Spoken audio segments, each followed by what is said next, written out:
एक गर्मियों के दिन बुद्ध अपने शिष्यों के साथ यात्रा कर रहे थे।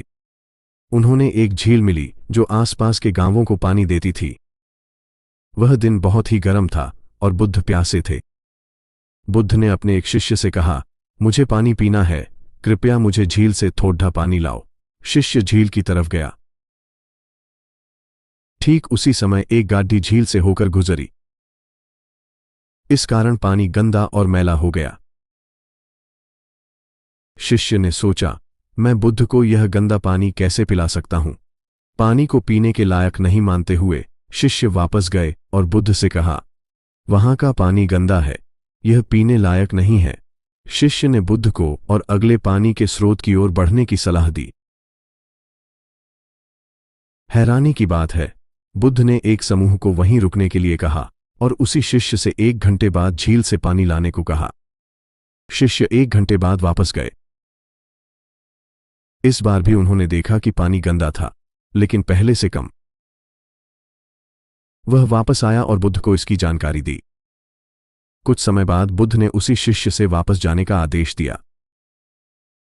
इस बार शिष्य ने पाया कि कीचड़ बैठ गया था और पानी पीने के लिए साफ था। तो उसने एक बर्तन में थोड़ा पानी इकट्ठा किया और इसे बुद्ध की ओर ले गया। बुद्ध ने पानी को देखा और उन्होंने पूछा कि आपने कीचड़ को साफ करने का समाधान कैसे निकाला।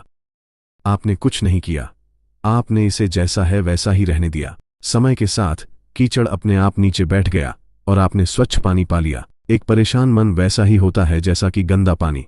एक परेशान मन स्थिति का समाधान करने के लिए आप कुछ नहीं करते, आप इसे जैसा है वैसा ही रहने देते हैं और थोड़ा समय देने का इरादा रखते हैं। समय के साथ परेशानियां अपने आप हल हो जाती हैं और आपको एक स्वच्छ और शांत मन मिलता है। इस कहानी की गहराई को पूरी तरह से समझने के लिए हमें एक यात्रा आरंभ करनी चाहिए जो हमें चिंतन के शांत जलों पर ले जाती है। हम अपने जीवन पर गहराई से गौर करेंगे तो हमें दिखेगा कि हमारा मन खाली कैनवास की तरह शुरू हुआ था, फिर विचारों का प्रवाह शुरू हुआ।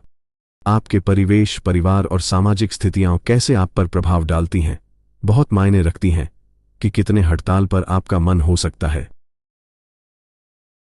रोजमर्रा की जिंदगी में हम विभिन्न विचारों का अनुभव करते हैं, कुछ अद्भुत, कुछ खुशी भरे, प्यार और सहायता से भरे, और कुछ निराशाजनक, क्रोधित, घृणापूर्ण और प्रतिशोध से भरे। हालांकि हमारा मन वो चीजें ज्यादा देता है जिन पर हम ध्यान केंद्रित करते हैं। अगर हमें कठिनाइयां झेलनी पड़ी हैं और हम दुखी और असमझे महसूस करते हैं तो हमारा मन हमें बुरे विचार नसीब कर सकता है।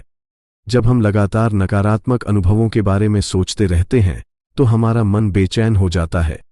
केवल दुनिया के सकारात्मक पहलुओं को देखने के यदि हम कुछ करते हैं तो हमारे मन को अच्छे विचार प्रेषित करने में सहायता मिलती है। हमें यह सोचना चाहिए कि हम पहले भी कई बार मानसिक रूप से परेशान हुए हैं। हर बार हम कुछ समय बाद नॉर्मल स्थिति में वापस आ जाते हैं। वापसी का समय कुछ मिनटों से लेकर कुछ महीनों तक कई रूप में हो सकता है, फिर भी हर बार हम शांति की ओर लौटते हैं। याद रखें, सबसे अंधेरे बादल भी मिट जाएंगे और सूर्य फिर से चमकेगा। इसलिए हमें मजबूत और आत्मविश्वासी बने रहना चाहिए और अपने मन की बेचैनी को उठने और गिरने देना चाहिए, तो यह भी बीत जाएगा।